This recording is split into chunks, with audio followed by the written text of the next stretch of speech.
It may sound unbelievable, but in the past few hours, tensions surrounding the conflict between Israel and Iran have escalated even further. You see, according to satellite images confirmed by the Associated Press, the Pentagon has dispersed and set into motion all the ships belonging to the Fifth Fleet, which, as we've explained previously, is stationed in the small emirate of Bahrain. As of right now, not a single US vessel from this strike group remains docked in port. VisualPolitik community, dispersal is a standard strategy used to protect ships when a clear threat is detected, or when they may be about to enter combat. Now the question is Iran seriously considering attacking US military targets? Well, careful, because this may have a lot to do with the sudden course change we're now seeing from the American president. And I'm referring specifically to this.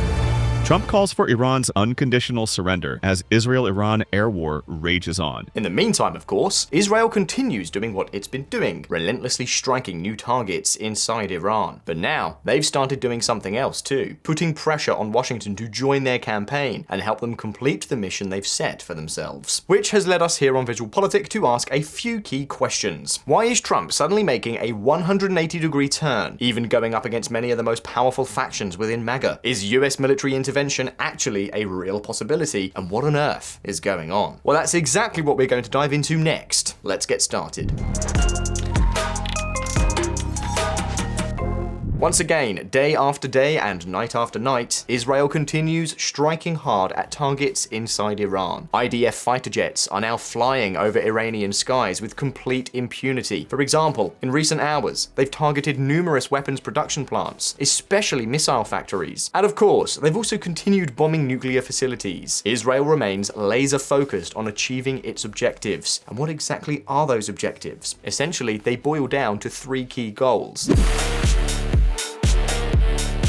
First, to crush Iran's nuclear program until it no longer poses a threat. Second, to destroy much of Iran's deterrent capability, specifically its missile production, storage, and launch infrastructure. And here, we're not just talking about missiles capable of reaching Israel, but also those with shorter ranges that can't hit Israel directly, but could strike oil facilities in Saudi Arabia, the United Arab Emirates, and Kuwait, which, in reality, are the Ayatollah's true bargaining chip. So if Israel manages to eliminate this threat, it'll also be doing the Arab countries a huge favor. Keep this in mind, because as we've said before, no matter what public condemnations these countries may issue, leaders like Saudi Arabia's Mohammed bin Salman and the UAE's Mohammed bin Zayed are probably quietly rubbing their hands. And when this is all over, Israel will have plenty of leverage to claim its prize. In other words, this entire operation may well be helping reshape the balance of power and alliances in the Middle East. This is a consequence we may see sooner rather than later, but we'll get into that more deeply in upcoming videos. And of course, don't forget to subscribe to VisualPolitik if you haven't already. It literally takes a second, it's free, and it keeps you up to date on everything happening around the world. Keep this in mind. And thirdly and finally, Israel aims to decapitate Iran's military leadership and intelligence services to cripple their operational capacity and punish them for years of support to Hamas and Hezbollah. Consider this a warning to others. If you mess with Israel, sooner or later, you'll pay a very heavy price. These three goals are clearly what Israel is pursuing with this ambitious operation, and make no mistake, they will not stop until they achieve them. This is a historic window of opportunity, and Netanyahu is determined to take full advantage of it. So forget about any ceasefire or diplomatic agreements, at least until Jerusalem declares, alright, we've got what we wanted, mission accomplished. Only then might an agreement be reached, but not before. Of course, Iran isn't standing idly by. This time, Ayatollah Khamenei's threats have even been delivered in Hebrew. We must act forcefully against the Zionist terrorist entity. We will not be lenient towards the Zionists. For its part, the Revolutionary Guard has issued a new warning, calling for the evacuation of Tel Aviv. Iran's Revolutionary Guards issue evacuation warning for Tel Aviv. But now, how much of this is a real threat, and how much is just propaganda? Since Israel's offensive began, the Ayatollahs have responded by launching hundreds of missiles and drones towards Israel. According to the latest reports, we're talking about roughly 400 missiles and hundreds of drones fired during the first 5 days of the conflict. And yes, some have managed to get past the defenses, hit targets on the ground, and cause damage, but let's be honest. While Israel is taking out high-ranking members of the Iranian regime and systematically dismantling both its nuclear program and missile systems, the damage inflicted by Iran has has been very limited. They've also targeted civilian areas to maximize casualties, but so far we're talking about 24 fatalities, all civilians, and around 500 wounded. Losses that Israel has vowed to avenge. But as tragic as they are, those casualties don't come close to the level of destruction Israel is inflicting right now. There's a very clear winner in this fight. It's almost unbelievable, but a country of barely 9 million people has taken control of the skies over the Ayatollah's territory, a giant nation of 90 million, an oil exporter that had supposedly been preparing for a scenario like this for years, and yet in just 5 days, Israel has wiped out its defenses. And not only that, in recent hours, the Iranians have been reduced to launching small missile salvos of 10 to 15 rockets at a time, which is nowhere near enough to overwhelm the defense systems of either the IDF or the United States, which is helping Israel intercept incoming missiles. And why are they firing such small salvos? According to the IDF, it's basically because Israel's strikes have already severely depleted the Ayatollah's capabilities. So, is Iran's fate sealed? Let's not get ahead of ourselves. This is still an armed conflict, and with that comes very serious risks. And perhaps this is one of the most serious. Israel is running low on defensive interceptors. A shortage of arrow interceptors has set off a scramble to augment Israel's defenses. Exactly. Israel may be running low on arrow interceptors, which are used to counter Iranian missiles. And this is a very real problem. To prevent this shortage, the United States has been helping Israel in recent months by boosting its defenses, deploying systems on land, at sea, and in the air. Neither the US nor the Israelis can continue to sit and intercept missiles all day. The Israelis and their friends need to move with all deliberate haste to do whatever needs to be done, because we cannot afford to sit and play catch. But does this mean Israel is more vulnerable than we think? Well, let's not jump to conclusions. On one hand, the IDF is confident that by inflicting enough damage on Iran's missile launch systems, any potential future attacks will be much smaller and never reach a critical scenario. On the other hand, Israel Aerospace Industries, one of the companies responsible for producing these interceptors, is working around the clock. That said, this clearly presents a risk. Defense systems aren't infinite, and if Israel is forced to start rationing its interceptors, more missiles could end up slipping through and causing damage. Of course, as I've said, Iran's number of missiles and launchers isn't infinite either. And this is where the real game lies. The IDF wants to cripple Iran's missile systems before they can ever pose a serious threat. And why hasn't Iran fired more missiles at once to try to overwhelm Israel's defenses? Precisely because it would be irreversible. The Ayatollahs can't easily replace the missiles they expend. These are their last bullets. Pure game theory. Israel-Iran conflict may last only as long as their missiles hold out. Currently, and up to 1,300 in the most optimistic one. In other words, from this perspective, things are tight for both sides. One may soon run low on ballistic missiles, while the other may start running short on interceptors. That said, the IDF still seems very confident for now. And in any case, there's one factor that could change everything, something we haven't considered yet. In the video we published yesterday, we explain how Iran is essentially fighting this war alone, with no one coming to its aid, except for a few token gestures from the Houthis. Neither Hamas, Hezbollah, nor the pro-Iranian militias in Iraq have stepped in to help Tehran. But guess what? Unlike the Ayatollahs, Israel may have a very powerful card to play that could help accelerate its goals with this operation. I'm talking, of course, about the United States. As I mentioned earlier, the Americans may be preparing for imminent intervention. What kind of intervention? We don't know yet, of course. But up next, we're going to analyze how Washington could support Jerusalem, what risks and opportunities US involvement would bring, and much more. Stay tuned. Time to strike? It hasn't been that long, and I'm sure you all remember the position Donald Trump took right at the start of Israel's military campaign against Iran. Take a listen. Trump tells Iran to make a nuclear deal before there is nothing left. In fact, this is exactly what the US president said just hours before Israel launched its unilateral attack.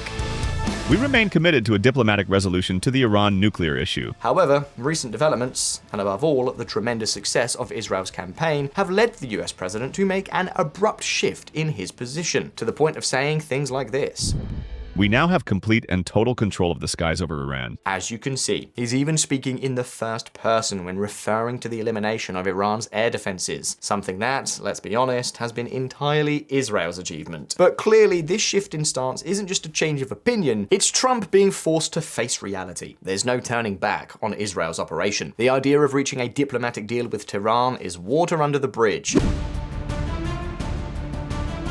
Israel won't stop until Netanyahu achieves his objectives. And as I've already mentioned, the Israelis are actively pressuring Washington to get involved. Why? For two main reasons. First, because United States involvement would speed up the final outcome. Second, because US assistance would be extremely helpful in achieving Israel's goals, especially when it comes to the nuclear program, and we'll get into that in more detail shortly. The issue is that much of Iran's nuclear infrastructure is buried underground, protected in fortified bunkers, and destroying it requires special bunker-busting bombs that, as we'll see, only the United States is capable of deploying. But we'll dive deeper into that in just a moment. For now, the key point is this. Trump now finds himself at a crossroads. Does he drag the United States into a conflict he himself opposed just days ago, or does he leave the Israelis on their own and miss the chance to knock Iran completely out of the game once and for all? These are arguments on both sides. On one hand, helping Israel would allow Trump to step into the spotlight, to reclaim the leading role that Netanyahu has taken from him. And as you know, for Trump, there's nothing more important than being the center of attention, plus it could help bring the final outcome much sooner. On the other hand, if Washington strikes Iran directly, it would be a point of no return. And of course, that comes with serious risks. Because here's the thing, if the United States joins Israel's campaign and strikes, for instance, the Fordo nuclear facility, which we'll talk about more shortly, it's very likely that Yemen's Houthi militia would immediately resume attacks on ships in the Red Sea. The pro-Iranian militias in Iraq and Syria could also be forced to mobilize and target US bases. And let's not forget, Uncle Sam has 40,000 troops deployed across the Middle East. This is no small threat. The last thing Washington wants is to find itself in some kind of Iraq 2.0 scenario. In fact, some Iranian officials have already hinted at this. If Washington intervenes, the Persians will target American bases in the region, starting of course with those located in Iraq. Iran is preparing missiles for possible retaliatory strikes on US base. Even more concerning, according to many military and intelligence analysts, is that if Washington intervenes, Iran could almost immediately respond by laying mines in the Strait of Hormuz in an attempt to trap US warships in the Persian Gulf, which obviously would also disrupt global oil shipping. And there's also the risk that, in a last-ditch move, the Ayatollahs could go completely rogue and start firing on oil facilities in Saudi Arabia and the United Arab Emirates. A sort of, if we're going down, we're taking everyone with us scenario. That's the danger on the table. On one hand, the Israelis are confident they can neutralize the threat by dismantling Iran's capabilities before they can be fully used. On the other hand, if the US intervenes, the nuclear program would be history, and the Ayatollah regime would be left with no choice but to negotiate for its own survival. However, not everyone is so convinced. Erdogan, Netanyahu poses biggest threat to Mideast security. In any case, this is where Iran's Fordo nuclear facility comes into play, as I mentioned a moment ago. Fordo is a crucial facility in Iran's nuclear program, one that Israel has already struck. The problem is that, according to US intelligence, the damage so far has been superficial and limited. Now, why hasn't Israel, according to the Americans, been able to destroy this site yet? Simple. Most of Fordo's critical infrastructure is buried very, very deep underground, precisely to protect it from scenarios like this. In fact, it's believed that the main chambers sit between 80 and 90 meters, roughly 260 to 300 feet below the surface, which basically means one thing: they are safe from any conventional aerial bomb currently known to be in Israel's arsenal. As a result, it's widely assumed that Jerusalem, on its own, cannot destroy this facility, and Natanz is more or less the same story. Now, does this mean these sites are indestructible? Not exactly. There is a weapon that could destroy them, quite literally pulverize them. We're talking about the US GBU-57 bunker buster bomb, a bomb that's never been used in an actual combat scenario. It weighs 13,600 kilograms, about 30,000 pounds, and is estimated to be able to penetrate around 60 meters underground before detonating. The way it works is that the first bombs would create craters, progressively drilling into the earth until finally reaching the fortified chambers and blowing them apart. The catch: only B-2 Spirit stealth bombers are certified to drop it. Bombers that, naturally, only the United States possesses. Meaning there's no way Trump could simply hand these bombs over to Netanyahu and say, "Here you go, my friend, you drop them and leave me out of this mess." No, these bombs, as we've said, would have to be deployed directly by US forces. And the point is that without destroying Fordo, there's no guarantee that Iran's nuclear program can truly be neutralized. And this is exactly the dilemma Trump has been trying to avoid at all costs. On one hand, stepping in now, with Israel already in full control of Iranian airspace, would once again put him front and center in the spotlight. It would also help erase the fact that Netanyahu launched this operation precisely because he didn't trust the White House's negotiating capabilities. But of course, intervention also carries significant risk. The Israelis are trying to convince Trump that there's nothing to fear, that together they can permanently eliminate the Ayatollah's threat. And to be clear, Jerusalem is also saying that even if the United States doesn't join in, they have contingency plans. One way or another, they say they'll take out Iran's nuclear program. But of course, with Washington involved, it would be much faster and easier. In any case, this is exactly why all US troops in the region have now been placed on maximum alert. That said, there's one very important issue that needs to be addressed. If Trump joins the attack, he would be doing so against the advice of his own intelligence services.